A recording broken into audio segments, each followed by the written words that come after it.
हमारी लड़ाई मुसलमानों से नहीं है, हमारी लड़ाई ईसाइयों से नहीं है। हमारी लड़ाई तो सत्ता में बैठे शासन प्रशासन और सेकुलर लोगों से है, जो हिंदू होने के बाद भी हिंदुओं का साथ नहीं देते। ये सब कुछ जेल से छूटे हुए एक ऐसे नेता के बयान हैं जो खुले मंच से शासन और प्रशासन को ललकार रहा है और कह रहा है कि हमारी लड़ाई जो है वो सत्ता में बैठे लोगों से है। पूरी खबर बताऊंगी दोस्तों कि कौन है जो पहले मुसलमानों से दुश्मनी रखता था, मुसलमानों के लिए जहर उगलता था, आज वो शासन और प्रशासन को भी लपेटे में ले रहा है और साथ ही साथ दलित समाज के लोगों को, सेकुलर जो मुस्लिम, ईसाई और संविधान का साथ देते हैं उन पर भी निशाना साध लिया है। नमस्कार, आप देख रहे हैं बामसेफ न्यूज और मैं हूं आपके साथ शैला। इन दिनों एक तरफा सब कुछ चल रहा है। मुसलमानों को खतरा बताकर हिंदुओं को अपनी साइड किया गया। अब जब हिंदू उनके साइड आ गए तो अब वो हिंदू निशाने पर हैं जो सेकुलर हैं, यानी कि जो संविधान को मानते हैं, जो कानून को मानते हैं और जो एक ऐसे समाज से आते हैं जिन्हें संविधान सर्वोपरि है। दोस्तों, मैं वही बात कर रही हूं जिन्होंने बाबा साहब अम्बेडकर का झंडा लगाने नहीं दिया था और मूर्ति लगाने नहीं दी थी। मैं ऐसे लोगों की बात कर रहा हूं। ये उनमें से ही नेता हैं जो लोग बाबा साहब अम्बेडकर का अपमान करते हैं, उनकी मूर्तियां लगाने नहीं देते और सही न्याय करते हैं, चाहे वो हिंदू के पक्ष में हो या मुसलमान के पक्ष में। उन हिंदुओं को ये लोग टारगेट पर, निशाने पर लेकर आ गए। मैंने बहुत पहले भी कहा था दोस्तों कि अगर हिंदू राष्ट्र की कल्पना करने वाले लोग ये पदयात्रा निकाल रहे हैं तो फला हो रहा है, तो नेता बड़े बड़े जुड़ रहे हैं, नायक बड़े बड़े जुड़ रहे हैं, बड़े बड़े लोग जुड़ रहे हैं, लेकिन इसके पीछे का रहस्य, मुसलमान तो एक लॉलीपॉप है और पीछे जिन हिंदुओं को निशाना बनाया जा रहा है अब वो धीरे धीरे बाहर निकलने लगे हैं। मैंने इससे पहले भी अगले वीडियो में मैंने आपको बताया था कि किस तरह से इन लोगों की लड़ाई जो है वो सेकुलर जो हिंदू हैं उनके लिए है, मुसलमानों के लिए नहीं है। क्योंकि अब इनके व्हाट्सएप पर एक मैसेज आया कि ये बोलिए कि हमारी लड़ाई ना ईसाइयों से है ना मुसलमानों से है, हमारी लड़ाई तो शासन प्रशासन और सत्ता में बैठे सेकुलर हिंदुओं से है। अब ये लोग वही काम कर रहे हैं। अब देखिए दोस्तों, मैं आपको इलियास की जो सोशल एक्टिविस्ट हैं उनकी बात बताती हूँ कि बिलासपुर ठाकुर राम सिंह कुछ दिन पहले ही जेल से बाहर आया है, जो कह रहा है कि लड़ाई सत्ता प्रशासन और शासन में बैठे सेकुलर लोगों से है, न कि ईसाइयों और मुसलमानों से। भाषा और रुख पहले की तुलना में बदले हुए हैं नजर आ रहे हैं। जेल से बाहर आने से पहले रंग ढंग कुछ और ही थे, यानी कि ये व्यक्ति लगातार मुसलमानों को, अन्य लोगों को टारगेट कर रहा था, लेकिन अभी हाल ही में जेल में था और जेल में रहने के बाद जब ये बाहर आए हैं तो इनका धमाकेदार स्पीच जो है वो सेकुलर लोगों के लिए है, यानी कि मुसलमानों को छोड़ दिया, ईसाइयों को छोड़ दिया। अब इनका निशाना दलित समाज से है। यानी सेकुलर कौन होता है? वही होता है ना जो हिंदू तो कहते हैं लेकिन उन्हें मंदिरों में घुसने नहीं दिया जाता, प्रसाद नहीं दिया जाता, पूजा पाठ मंडलेश्वर पुजारी नहीं बन सकते। हिंदू राष्ट्र कैसे बनेगा? ये वही लोग हैं जो हिंदू राष्ट्र की कल्पना करते हैं और हिंदू राष्ट्र बनाने की बात करते हैं। अब निशाने पर कौन है? अब ये बार बार तमाम इनके हिंदू नेताओं के मुख से यही निकल रहा है कि हमारी लड़ाई मुसलमानों से नहीं है, हमारी लड़ाई ईसाइयों से नहीं है, हमारी लड़ाई शासन प्रशासन में बैठे सेकुलर लोगों से है। वही सेकुलर लोग जिन पर जूते चलते हैं। बाबा साहब अम्बेडकर का नाम लेकर उनकी मूर्तियां नहीं लगाने दी जाती।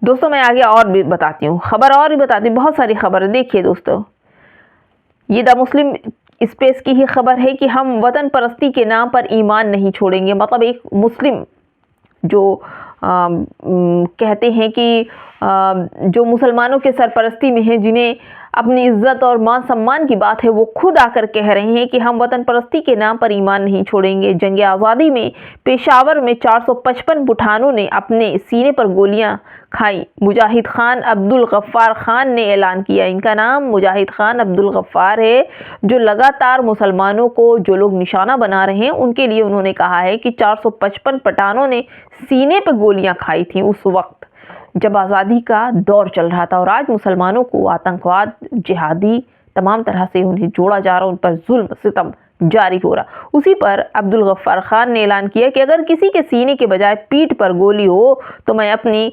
तहरीक वापस ले लूँगा। हज़रत मौलाना सलमान बिजनौरी साहब, इन्होंने बताया कि उस टाइम पर अब्दुल गफ्फार जब थे और उन्होंने ये कहा था कि जो मुजाहिद जो लोग थे, कहा कि भाई आज़ादी की जंग में मुसलमान पीठ दिखाकर भाग गए, तो उन्होंने सीना ठोक कर अब्दुल गफ्फार ने कहा था कि ये 455 पठानों को दिखाओ कि अगर उनकी पीठ पर गोलियां होगी तो मैं अपनी जो पद है वो छोड़ दूंगा। लेकिन तमाम मुसलमानों के जब पोस्टमार्टम हुए, तमाम मुसलमानों के सीने पर गोलियां थी, क्योंकि कोई पीठ दिखाकर भागने वाला आज़ादी की जंग में नहीं था, सब ने सीने पर गोलियां खाई। दोस्तों, मुसलमान बड़ा ही मजबूत अपने ईमान और अपने वतन का पक्का है। हजार जुल्म सितम सहने के बाद भी अपने ज़बान और अपने ईमान का पक्का है, वो कभी गद्दारी जल्दी नहीं करता है।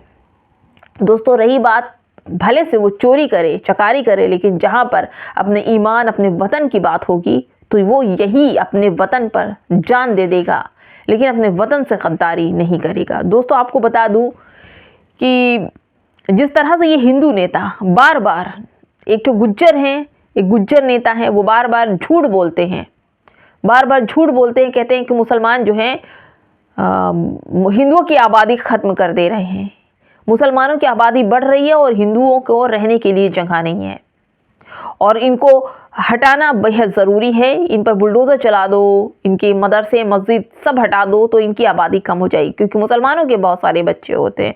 दोस्तों, इन तमाम मुद्दों को हिंदू मुसलमान से जोड़ा जा रहा है। हिंदू मुसलमान की बुनियाद पर तमाम मुद्दों को लीपापोती की जा रही है, चाहे कुछ भी मुद्दा हो।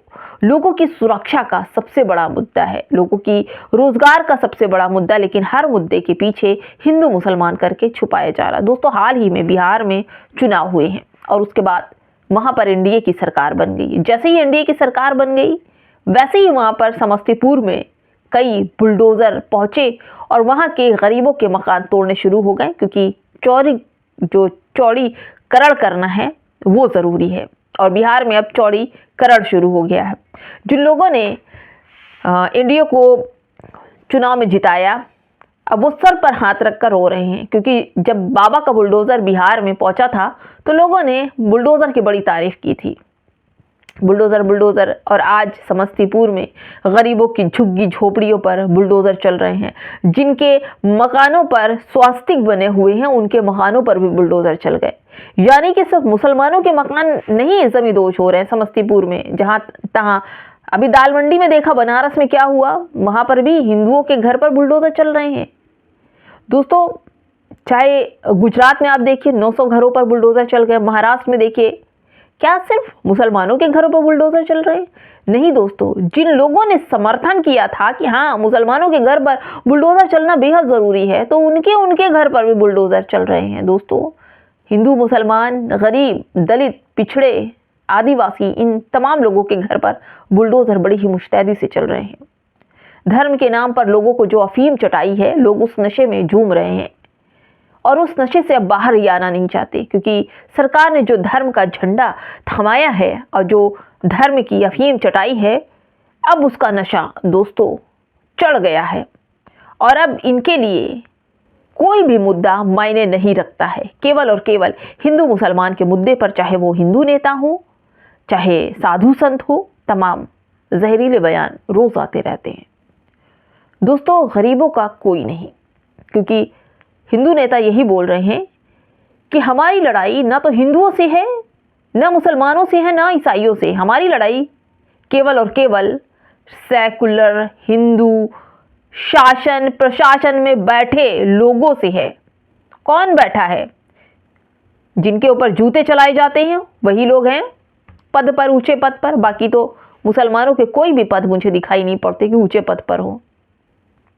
फिलहाल दोस्तों इनका अगला निशाना दलित समाज है और ये खबर मैं आप तक पहुंचाना जरूरी समझती थी। खबरों पर बने रहिए दोस्तों, बामसेफ न्यूज़ देखते रहिए, शेयर कीजिए, लाइक कीजिए और साथ ही साथ कमेंट जरूर किया कीजिए दोस्तों, ताकि हमारे हौसले बने रहते हैं। नमस्कार।